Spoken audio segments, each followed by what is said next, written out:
Hola, buenas tardes. Soy Itzel Alejandra Pérez Hernández, alumna de tercer semestre en la licenciatura de Derecho, y a continuación les voy a hablar acerca de la clasificación de las normas jurídicas.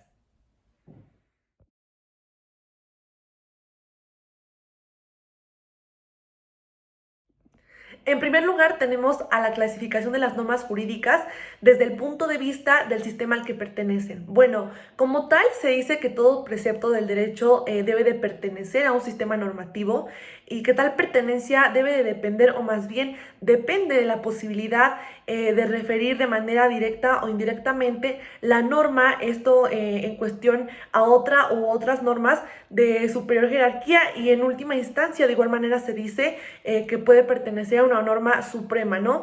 Que en este caso se le llama constitución o ley fundamental. De igual manera se dice que todos los preceptos que se hallan pues de manera mediata o inmediatamente subordinados a la Constitución mexicana forman parte como tal del sistema jurídico de nuestro país.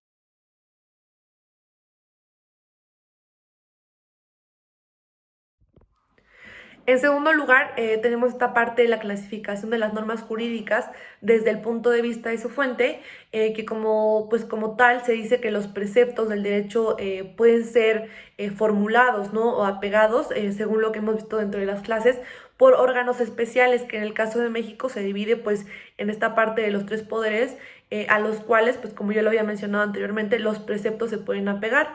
En primer lugar tenemos el poder legislativo, que dentro de este pues como tal se maneja esta parte de las leyes y los códigos. En segundo lugar tenemos al poder judicial, que igual dentro de este pues encontramos la parte de las jurisprudencias y de las resoluciones. Y por último tenemos al poder ejecutivo, que dentro de este pues se encuentra la parte.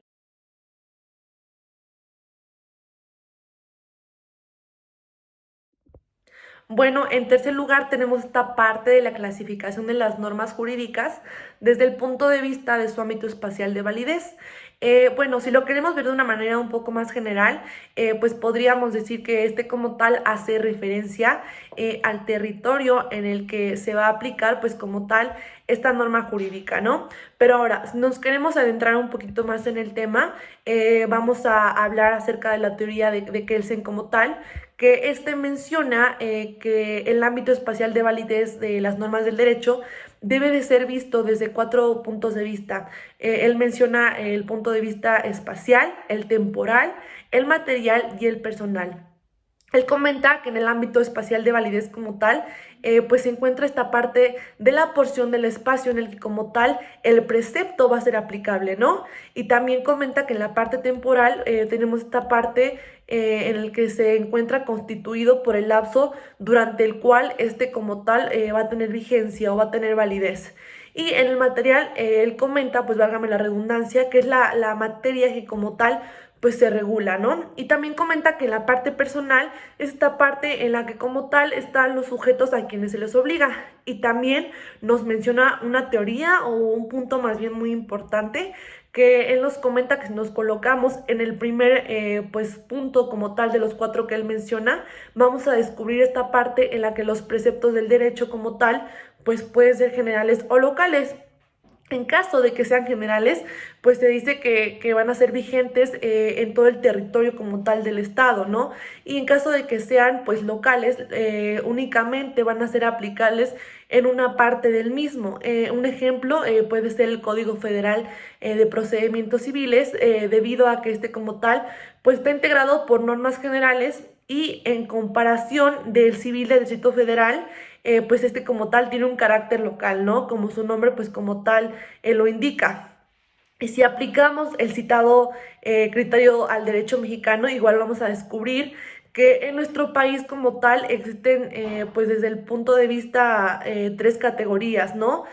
Como tal de leyes que son las federales, las locales y las municipales. Y como tal esta clasificación pues se basa en estos preceptos de la Constitución que de alguna manera pues son relativos a la soberanía nacional, ¿no? Y también a la forma de gobierno. Ahora, igual tenemos esta parte en la que los federales pues son aplicables en toda la República, bueno, más bien ajá, en toda la República, ya sea locales, igual en partes que como tal integran a la federación y de alguna manera igual pues en el territorio nacional, ¿no?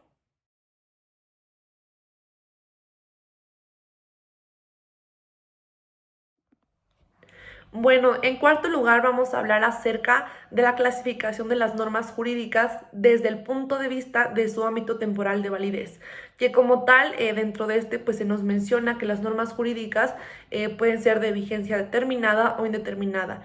En cuanto pues a las de vigencia determinada, podríamos decir que son aquellas cuyo ámbito temporal de validez pues formal se encuentra de alguna manera pues ya establecido, ¿no? De antemano. Ahora, en cuanto a las indeterminadas, pues se definen como aquellas cuyo lapso de vigencia no se fijó desde un inicio. Ahora, en el caso de las determinadas, puede darse el caso de que una ley pues indique desde el momento de que esta es publicada la duración de su obligatoriedad.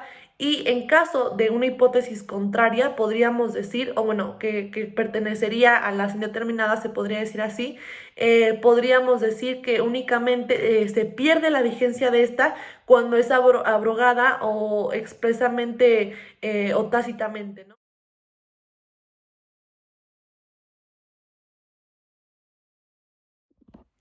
Bueno, en quinto lugar tenemos esta parte como tal de la clasificación de las normas jurídicas desde el punto de vista de su ámbito material de validez. Bueno, se nos menciona que como tal los preceptos del derecho pueden también ser clasificados de acuerdo con la índole de la materia que regulan. Esta clasificación como tal pues tiene un fundamento o emana de la división del derecho objetivo en una serie de ramas. Esto desde el punto de vista de los preceptos jurídicos que se agrupan pues, en reglas de derecho público y derecho privado. En cuanto al derecho público, tenemos igual las ramas pues, de, constitucionales, administrativas, penales y procesales e internacionales. Igual no hay que olvidar esas. Y en cuanto al derecho privado, pues tenemos la parte civil y mercantil, pero que de igual manera es importante destacar que a las que pertenecen igual pues a las llamadas disciplinas de creación reciente, tenemos dos, que es derecho del trabajo y derecho agrario, que no siempre son clasificadas del mismo modo, pero que en nuestro país como tal pues tienen el carácter de preceptos de derecho público, ¿no?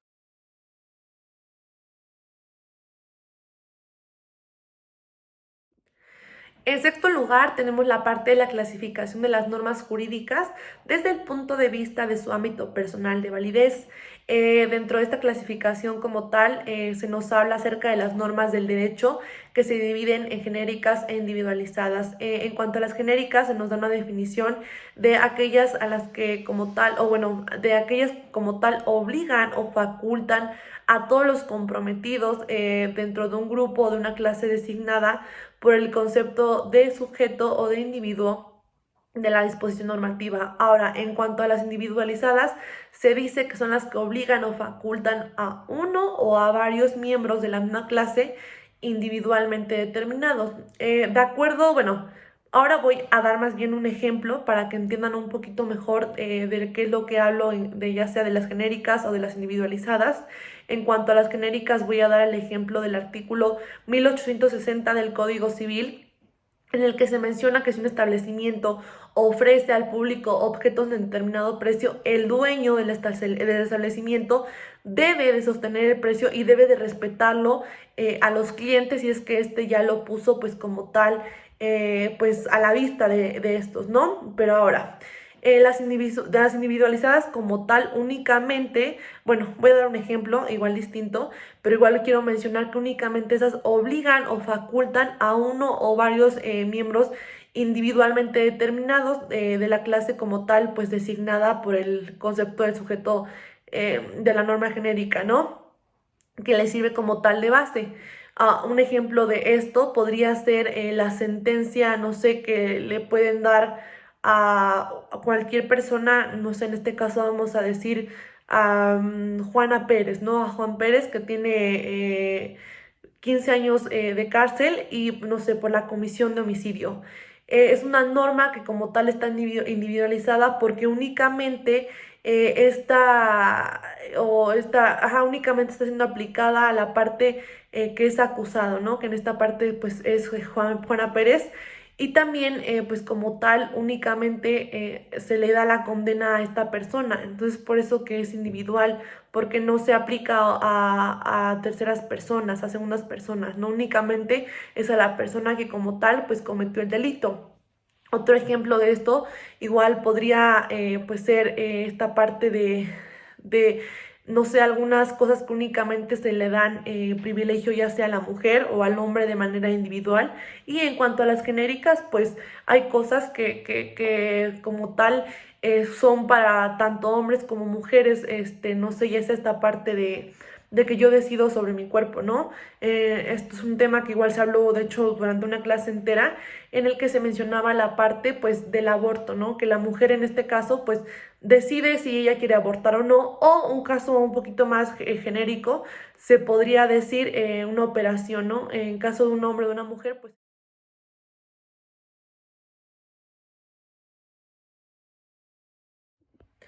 Bueno, en séptimo lugar tenemos la parte de la clasificación de las normas jurídicas desde el punto de vista de su jerarquía, que como tal, dentro de esta clasificación, pues nos habla acerca de que los preceptos que pertenecen a un sistema jurídico pueden ser del mismo o de diversos rangos. Se nos manejan dos hipótesis. En la primera hipótesis se habla de que hay entre ellos pues una relación como tal de coordinación, y en la segunda se dice que hay un nexo de supra o subordinación, que como tal está la existencia pues, de la relación o de las relaciones más bien en cuanto a este último ejemplo, que permiten pues como tal la ordenación escalonada de aquellos preceptos y que revela de alguna manera al mismo tiempo el fundamento como tal de su validez. Ahora, en el caso de México, tenemos esta parte o este orden en el que tenemos en primer lugar la Constitución y los tratados en cuanto en la materia de derechos humanos. Esto igual cabe aclarar que estos dos se encuentran en el mismo nivel, únicamente en caso, bueno, más bien los tratados se encuentran en el primer nivel únicamente en caso de que favorezca un poco más a la persona, ¿no? Si esto favorece mejor a la persona, se va a encontrar en primer lugar. Ahora, en segundo lugar, como tal, tenemos los tratados internacionales. En tercer lugar, lo vienen acompañando las leyes federales y estatales. En cuarto, tenemos los reglamentos. Y por último, tenemos todas las normas que como tal se encuentran en el mismo nivel, ¿no? Esto es únicamente en el caso de México, o bueno, igual y en otros lugares de igual manera se maneja de una forma similar, pero en el caso de México esto es de manera concreta en la forma escalonada de jerarquía que se lleva.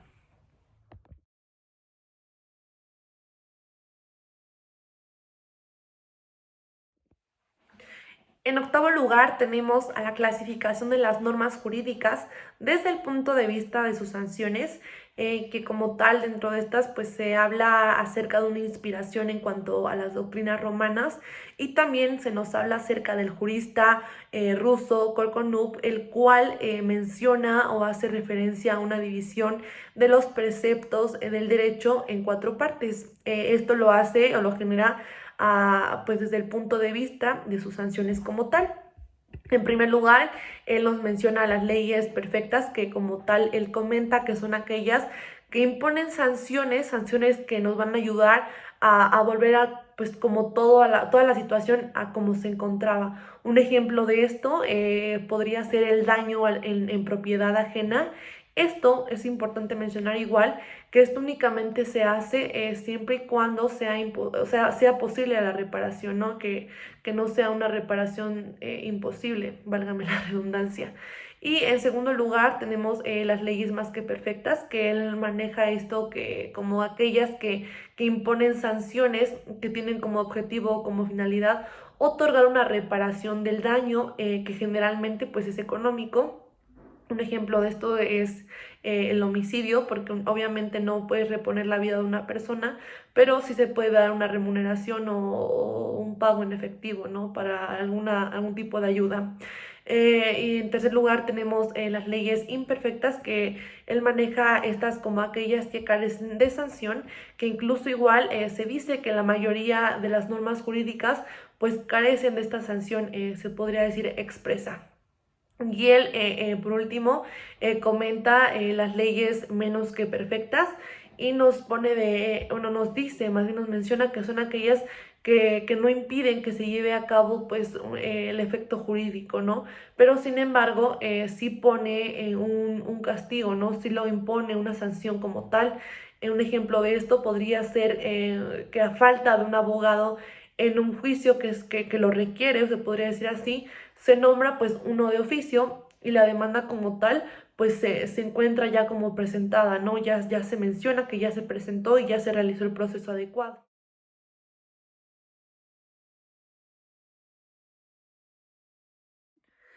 Bueno, en noveno lugar, tenemos la clasificación de las normas jurídicas desde el punto de vista de su cualidad. Dentro de esta se nos habla pues del punto de vista en el que se dividen en positivas o igual se les conoce como permisivas y negativas, que de igual manera se les conocen como prohibitivas. En el caso de las positivas, se nos menciona que son aquellas que permiten de alguna manera cierta conducta, acción u omisión. Y en el caso de las negativas, se nos menciona que son aquellas que pues prohíben determinado comportamiento, acción u omisión. Ahora, en cuanto a la parte de las positivas, un ejemplo claro podría ser esta parte de una conducta de tránsito que es ceder el paso, que como tal no abarca todo, porque muchas veces se comete el error de que se abarca toda la parte, no sé, ya sea del tránsito o de algunos apartados. Pero esto únicamente, yo lo estoy mencionando, menciono únicamente la parte de ceder el paso. Y en cuanto a la parte de las negativas, pues son todas aquellas que encuentran dentro de una constitución, porque son todas aquellas leyes que te prohíben algo, ¿no? Que te sancionan alguna conducta.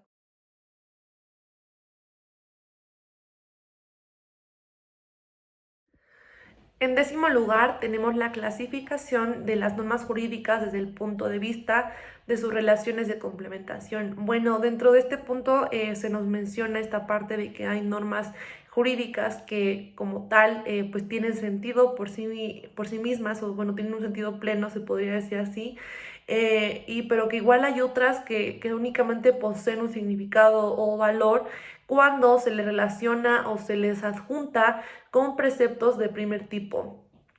Cuando una regla de derecho complementa a otra, como tal recibe el nombre o más bien el calificativo de secundarias.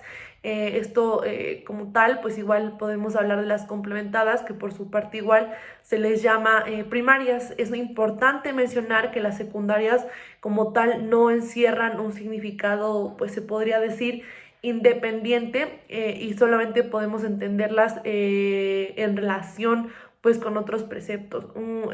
Pues un claro ejemplo, o más bien unas que sí forman parte de las secundarias o que son, o sea, que son implícitamente ahí, que forman parte de esto, que son las que entran, son las de iniciación, duración, extinción de la vigencia y también las declarativas o explicativas. De igual manera tenemos esta parte de las permisivas, al igual que la parte de las sancionadoras y por último la parte de las interpretativas.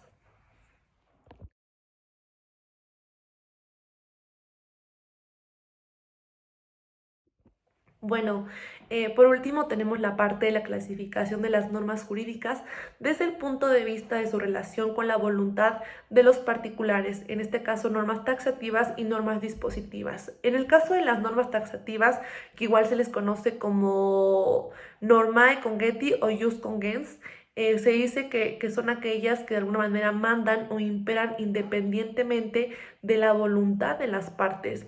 Esto de manera que no es lícito derogarlas ni de manera absoluta ni de manera relativa, ¿no? Ahora, en cambio, las dispositivas, pues se dice que son aquellas que solo valen cuando no existe una voluntad, pues se podría decir diversa de las partes, ¿no? Que sea manifestada pues de manera legal. Y si no se entiende muy bien esa parte, se puede decir que son las que pueden dejar de aplicarse por voluntad expresa de las partes. Un ejemplo de la parte taxativa podría ser la facultad pues de renovar contrato de arrendamiento, ¿no? Y de las dispositivas, un ejemplo es el poder tener un contrato de arrendamiento lugar Bueno, eso sería todo por mi parte. Agradezco su atención, muchísimas gracias y que tenga buen día. Hasta luego.